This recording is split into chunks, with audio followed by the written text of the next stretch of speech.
as pessoas são exatamente aquilo que elas dizem que são? Hoje a gente vai falar do namorado, aqui no Entre Hipóteses. E antes de começar a falar do livro, eu vou pedir para vocês seguirem o nosso canal, curtir os nossos vídeos, compartilhar, porque esse é um jeito bem simples de apoiar o Entre Hipóteses. E vamos lá! Nesse livro, a gente conhece a história da Sydney, uma mulher de 34 anos que mora em Nova York.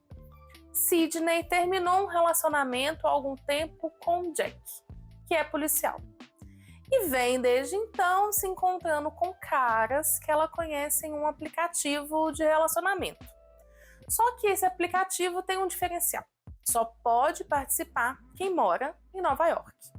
Para você ter acesso a uma conta, você precisa comprovar a residência na cidade. Bom, o livro então começa com a Sid, é assim que as amigas da Sydney chamam ela, então vou chamar ela assim, já peguei intimidade, esperando um cara que ela conheceu nesse aplicativo de encontro. Claro que ela escolheu um lugar público. E ela tá com muita expectativa com esse cara. Primeiro, pelo fato dele ser lindo. E segundo, que eles tinham altas conversas ali no aplicativo. O tempo vai passando, ela cada vez mais ansiosa, até que se aproxima dela um cara bem estranho, bem diferente da foto, e se apresenta como o Kevin. Ela leva um susto. Chega a abrir o aplicativo na hora para conferir a foto, mas ele já senta na mesa e começa a falar um monte de coisas que não deixa dúvida que ele é mesmo o cara com quem a Sid tem conversado. Ela respira fundo e pensa: bom, eu não gostei dele só pelo físico, né? Então vou dar uma chance para ele. Até porque ela tinha um acordo com a melhor amiga dela, a Gretchen, que todo encontro, assim que se passasse ali cerca de 20 minutos do horário marcado, a Gretchen ia ligar para a Sid. E se é assim? A Gretchen ia ligar para a Sid. E se a Sid estivesse precisando de socorro, usaria essa ligação para fugir da situação. Só que o tempo vai passando, o cara vai ficando cada vez mais estranho, o encontro só piora e nada da amiga dela ligar. A Sid então resolve ir ao banheiro para dar uma respirada daquela situação toda e acaba que nesse momento a Gretchen liga. A Sid já atende meio emputecida com a amiga, mas acaba entendendo quando a Gretchen conta que perdeu a noção do tempo vendo filme, fazendo coisinhas com o namorado dela, o Randy. O Randy é zelador no prédio onde a Sid mora, e foi por isso que ele e a Gretchen acabaram se conhecendo e começaram a namorar. A Sid, inclusive, acha que a Gretchen merecia uma coisa muito melhor do que o Randy, mas a amiga tá tão apaixonada pelo cara que ela acaba aceitando. Voltando então. Nessa de ir no banheiro, atender a ligação, a Sid acabou que demorou demais.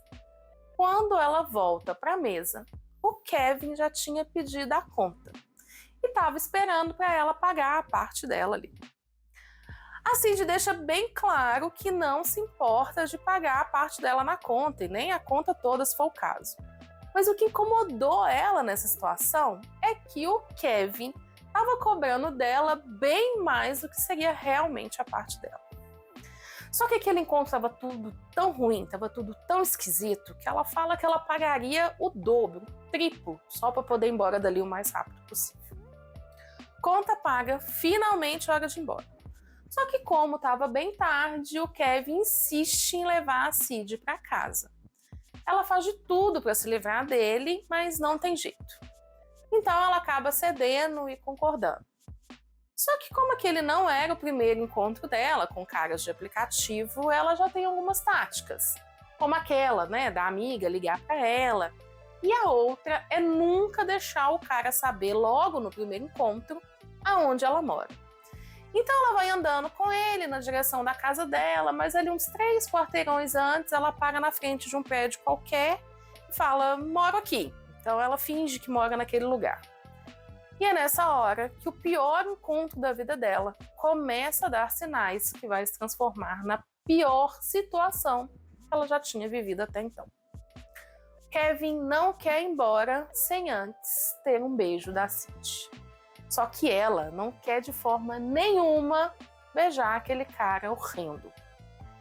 Ele então começa a agarrar a Cid, ela tenta se desvencilhar de toda forma, mas ele acaba prensando ela contra uma cerca. E ali ela entende que ele está disposto a muito mais do que só um beijo. A Cid então grita, empurra ele e nada, o cara não para. Até que aparece um outro cara e essa aparição do nada assusta o Kevin. Assusta o suficiente para ele se afastar e ela dá uma bela joelhada no meio das pernas dele. No impulso, o Kevin acaba empurrando a Cid, que bate com a cabeça numa lixeira, cai no chão, ela ali meio tonta na situação toda, acaba vendo que o outro cara colocou o Kevin para correr. Logo depois disso, esse cara que chegou do nada vai lá e ajuda ela a se levantar. No momento em que ela olha para ele, ela sente que foi atingida por um raio.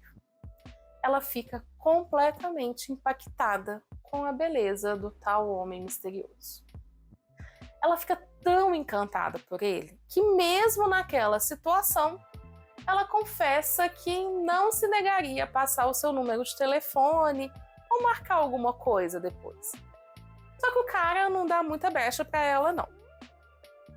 Ela então finalmente chega no prédio dela. E assim que ela abre a portaria, ela dá de cara com a outra amiga dela, a Bonnie, sentada em uma cadeira, assim, bem pertinho da entrada. A Bonnie então estava ali mexendo no celular, toda envolvida, nem tira os olhos da tela quando a Cid chega. A Cid fica meio curiosa para saber o que prende tanto a atenção da Bonnie. E a Bonnie, muito empolgada, conta para ela que o cara com quem ela tinha saído há quase um ano finalmente quer algo mais sério. A Cid pergunta quem é ele e ela só responde que ele é um médico super gostoso. Nesse momento, a Bonnie tira os olhos do celular, olha para a Cid e leva um susto. A Cid está com um corte na testa, sangrando muito. A Cid corre para o apartamento dela, lava a testa, faz o curativo, mas ela tem uma síndrome que dificulta a coagulação. Então demora um tempo ali para ela conseguir estancar aquele sangue. Bom, aqui então a gente já tem esse núcleo de personagens. As três amigas, a Cid, a Gretchen e a Bonnie, o ex-namorado da Cid, que é o Jack, policial, o Randy, que é o zelador do prédio onde mora a Cid e a Bonnie, e é o namorado da Gretchen, o Kevin, o cara estranho lá do encontro, o doutor gostoso, o cara com que a Bonnie estava saindo e que finalmente quer alguma coisa, e o tal homem misterioso que salvou a Cid lá daquela situação horrorosa com o Kevin. A gente vai acompanhando a vidinha da Cid com as amigas. Elas fazem yoga, tomam café, falam de trabalho. Vez ou outra a Cid reclama da pressão que a mãe coloca nela para ela ter filhos e tal. Até que um dia a Cid e a Bonnie estão chegando no prédio e a Bonnie reclama com o Randy que a descarga do banheiro dela não estava funcionando. O Randy, que era o zelador. Ele então fala com ela, olha, tudo bem, amanhã, às 9 horas da manhã, eu vou lá para consertar. Assim que ele sai, a Bonnie fala, olha, Cid, eu queria que você viesse muito pra cá uns 15 minutos antes, porque tem alguma coisa ali no Randy que eu não sei, não me desce, eu acho ele meio estranho, tem alguma coisa nele que me gera um certo medo. A Cid então acha que a Bonnie é uma exagerada, mas concorda, até porque a Bonnie promete um belo café da manhã para elas tomarem juntas. No outro dia, a Cid acorda atrasada, se arruma correndo, porque a Bonnie detesta atraso. E assim que ela chega no apartamento da Bonnie, 9:02, ela toca a campainha e nada. Ela começa a ligar, manda mensagem e nada. O Randy então chega e a Cid fala com ele que a Bonnie não tá atendendo. Ele fala, olha, então eu vou fazer outra coisa porque não posso ficar aqui esperando, né? Mas a Cid tá sentindo que tem alguma coisa ali que não tá certo. Ela pede então o Randy abrir a porta da Bonnie, já que ele era o zelador e tinha todas as chaves. Ele fica meio ressabiado, fala que não, que isso não é certo. Mas a Cid insiste muito e ele acaba abrindo. Ele vai direto pro banheiro, a Cid começa a ligar pro telefone da amiga, vê que o celular tá tocando dentro do apartamento, mas não encontra ela. Começa a chamar e nada da Bonnie atender. Então a Cid percebe umas manchas de sangue na cozinha. E essas manchas vão indo em direção ao quarto. Ela vai seguindo as manchas e quando ela abre a porta, encontra a amiga morta, esquartejada. Cena de filme de terror. Paralelo a tudo isso, a gente vai acompanhando a vida de Tom. Então funciona assim, a gente lê 1, 2 capítulos sobre a Cid, né, coloca lá nos dias atuais, que conta o que está acontecendo ali com ela, e aí tem um outro capítulo que fala sobre o Tom. E assim o livro vai indo, fala um pouco da Cid, um pouco do Tom, e a gente vai vendo as duas histórias. Tom, então, é um adolescente, filho único de uma família completamente desestruturada, pai alcoolista, que agredia a mãe dele com frequência, às vezes sobrava para ele aquela violência toda. Então ele cresceu ali naquele ambiente cercado de medo, de violência. E ele tem só um amigo, o Lesma, o esquisitão da escola. Inclusive tem esse apelido porque quando ele era criança ele comia insetos. E um dia ele comeu uma lesma na frente de todo mundo. Eles então formam a dupla de estranhos da escola. Tom, o nerd, e Lesma, o comedor de insetos. O Tom é apaixonado pela Daisy, uma menina doce, linda, delicada. E essa paixão vem desde a infância. Mas ele tem medo de se aproximar dela e acabar levando fora.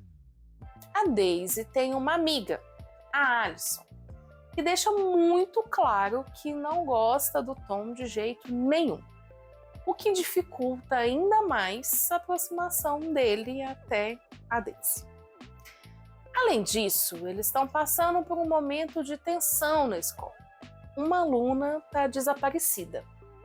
Uma aluna que fazia aula particular com o Tom e que foi visto por último com ele.